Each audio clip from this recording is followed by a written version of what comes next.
विकास करेगी। जी, सबसे पहले तो मैं सभी मंडी वासियों को बहुत बहुत बधाई देना चाहूँगी। उनके आशीर्वाद और सहयोग से यहाँ 1.5 करोड़ की लागत से सभी फील्डों पर ब्लॉक लगाए गए हैं। बहुत ही समय से ये डिमांड थी और बहुत हम भी देख रहे थे कि किसानों का और व्यापारियों का बहुत अधिक फसलों का नुकसान सहना पड़ता है। और मैं तो सभी मंडी वासियों को बताना चाहूँगी कि मेरे परिवार का बहुत पुराने समय से मंडी से नाता है, तो ये तो मेरे लिए एक परिवार की तरह हैं। और जैसे इनकी डिमांड हमारे पास आई, 1.5 करोड़ की लागत से ये फील्डों पर ब्लॉक लगने का काम आज पूरा हो गया और आज इसका उद्घाटन था। और आप देख ही रहे हैं, गौशाला की वाली सड़क का भी निर्माण कार्य पूरा हो चुका है और 2 सड़कें और हमारे टेलीफोन एक्सचेंज से लेकर संधू मकान तक एक सड़क ये और साइकिल से लेकर एक और दोनों सड़कों की भी तैयार हो चुकी हैं। और मैं सभी मंडी वासियों को आपके माध्यम से यही कहना चाहूँगी कि आपका जो भी काम होगा वो प्रायोरिटी लिस्ट पे किया जाएगा। जैसे कि गौशाला का काम था, आप सब देख ही सकते हैं कि गौशाला पूरी तरह शिफ्ट हो चुकी है। गौशाला से भी जो भी दिक्कतें आ रही थी, अब वो दिक्कतें किसी को आमजन को नहीं आएंगी और वो पूरी गौशाला शिफ्ट हो चुकी है। और जो भी आप लोगों को समस्या होगी, वो समस्या का भी जल्दी निदान किया जाएगा। आप लोगों को बिल्कुल प्रायोरिटी बेसिस पे रखा जाएगा। मैडम, 25 कॉलोनियों को भी जो है लाइफ लाइन दोबारा से जो है उससे जोड़ा जाएगा। कहाँ देखते हैं इस काम को आप? जी बिल्कुल, इसके लिए तो मैं पूरे शहरवासियों की तरफ से हमारे यशस्वी मुख्यमंत्री जी का बहुत बहुत धन्यवाद करती हूँ कि जैसे ही हम उनसे मिले और अपनी समस्या से अवगत कराया, तो उन्होंने बिना देरी करे ही हमें 5 करोड़ का टेंडर हमारा मंजूरी दे दी और वो 5 करोड़ हमारी नगर परिषद को ट्रांसफ़र कर दिए।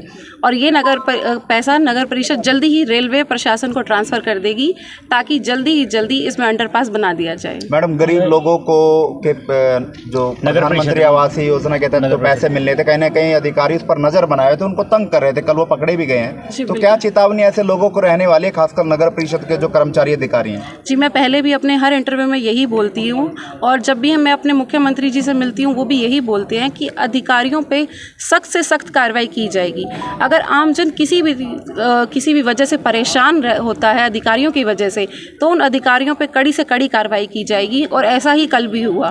तो ये तो बहुत खुशी की बात है। अगर ऐसा होता है तो किसी भी नगर परिषद में ऐसा हो तो ये हमारे लिए खुशी की बात है कि आमजन को इससे कोई समस्या नहीं आनी चाहिए और कोई भी उसका फ़ायदा न उठाए। मैडम, नगर परिषद में बहुत सारे अधिकारी हैं, वो बैठते नहीं हैं। एक बार आप भी मौके पे गए हैं, तो कहीं सर भी मौके पे गए हैं, बहुत अधिकारी हैं, लोग परेशान होते हैं। क्या कुछ कार्रवाई आगे की जाएगी? जी बिल्कुल, अगर ऐसा कोई है और ऐसा हम देखते हैं तो हम उसकी कंप्लेंट सीधा हेड ऑफिस करते हैं और आप देख भी सकते हैं कि ट्रांसफ़र भी हो जाती है या उन्हें कड़े से कड़े आदेश दिए जाते हैं। आज तो बड़ा अहम दिन है जी। नवरात्रों के। मैं सभी मंडी वासियों को बधाई देता हूँ, शुभकामनाएं देता हूँ। और आज जो मंडी के चारों तरफ बाहर के जो फील्ड जहाँ किसानों का अनाज पड़ता था सीजन में, और सीजन से पहले ये फील्डों का काम पूरा हो गया है। इसके लिए सभी मंडीवासी, हमारे आड़ती भाई, किसान भाई बधाई के पात्र हैं। लगभग 1.5 करोड़ की लागत से ये फील्डों का काम पूरा हुआ है। और भी जो काम बचेगा, जैसे सुरभि ने बताया कि भी 2-3 सड़कों का करोड़ों की लागत से, अब लाखों की बात नहीं रही है, बजट इतना है कि करोड़ों में बात होती है।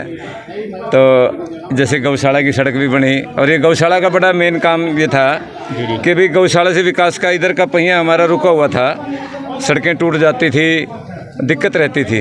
गौशाला शिफ्टिंग का बहुत बड़ा काम है। गौशाला इतनी बड़ी शिफ्ट कराना बहुत बड़ी बात, मतलब आसान काम नहीं है।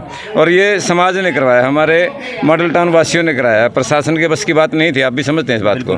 प्रशासन से तो हम इस बात से दुखी हैं, ये झुग्गी झोपड़ी यहाँ बस जाती हैं। प्रशासन कोई भी हुड्डा का अधिकारी कर्मचारी इस पर संज्ञान नहीं लेता है। यहाँ पर नशा बिकता है और फिर डेया बस्ती सारी ना हुड्डा वालों ने बसा दी। इनकी ढिलाई का परिणाम है सारा ये। समय पे कोई भी नहीं जागता, एक झुग्गी बनती है, 2 झुग्गी बनती है, हटाते नहीं, फिर कई बन जाती हैं, कोई भैंस बांध लेता है, कोई कुछ कर लेता है, तो इसमें ये एक बड़ा मुश्किल हो जाता है फिर हटाना। मंडी में आने का रास्ता है जो एक तरफ से पूरा जाम कर दिया गया है और वहाँ पर कब्जा कर दिया गया है डेया बस्ती। क्या मानते हैं कि प्रशासन की मिलीभगत है? देखिए, ये बड़ा बिगड़ा हुआ सिस्टम हो रहा है। चाहे हुड्डा का कर्मचारी अधिकारी हों, चाहे नगर परिषद के हों, मतलब इन महकमों के कर्मचारी इतने बिगड़े हुए। और जबकि ना आप ये देखिए, आम उपभोक्ता है, बिल्कुल ये जो महकमा है ना, हुड्डा का हो चाहे नगर परिषद का हो, जी इनका रिश्ता कैसे कि दुकानदार और ग्राहक वाला रिश्ता है। बिल्कुल। ये कोई वैसे मतलब है ना नहीं है, जैसे कोई CID होती है, ED होती है, इनकम टैक्स होती है, पोल्यूशन होता है, ये तो दूसरे महकमे हैं भाई, जहाँ व्यापारी को डर के जाना पड़े। यहाँ तो उनका ग्राहक है, हम तो उनके ग्राहक हैं। ग्राहक तो देवता होता है, वो इस तरह से डील करना चाहिए। नगर परिषद ने भी अपने ग्राहकों को और हुड्डा वाले ने अपने ग्राहकों को, लेकिन होता है उल्टा, वो उनको परेशान किया जाता है, रिश्वत मांगी जाती है। ये बड़ा इन पे सख्ती की ज़रूरत है और हम सख्ती के मूड में अब आ गए हैं और हमने सख्ती अपना लिया है, इनको बख्शेंगे नहीं। एक्शन आपने हुड्डा में भी लिया और क्या नगर परिषद में भी जो कर्मचारी नहीं बैठते हाँ हाँ, समय समय पर ना आप पत्रकार भाई तैयार रहें, आपको साथ लग रहे टीम पे ऐसा ऑपरेशन किया कैथल जाएगा। के विधायक जो है आदित्य सुरजेवाला ने विधानसभा में जो है कैथल में विकास की अनदेखी के कई मुद्दों को जो है वो उठाया है। कहाँ देखते हैं आप, लगातार आप पर आरोप जो है वो लगाया जा रहा है यहाँ कैथल में? देखिए, आरोप तो ये सुरभि ने एक दिन कहा था, ये लोग लगाते हैं जो MC लगाते हैं, ये अपने आका को खुश करने के लिए लगाते हैं, इनके पास कोई बात है नहीं। और ये बड़ा डिटेल में हमेशा बताती भी हैं भी वार्ड नंबर 12 में, 11 में, 10 में, जहाँ पर वो पार्षद अपने आप को कांग्रेसी पार्षद कहते हैं ना, उनमें विकास कार्य तुलना कर लीजिए भाई। हमारा कोई जो पार्षद चाहे हमारा ये 21 वार्ड है या हमारा 18 वार्ड है, 19 वार्ड है, जहाँ हमारी चेयरपर्सन है, मतलब वो वाइस चेयरमैन है, तो वहाँ के वार्ड से उनकी तुलना कर लीजिए आप, मतलब वहाँ दुगने तिगने काम हुए मिलेंगे। कोई भेदभाव नहीं है, ये तो बस यूँ है ना, आका को खुश करने के लिए बस एक कुछ ना कुछ मुद्दा बनाने के लिए बात कही जाती है। सर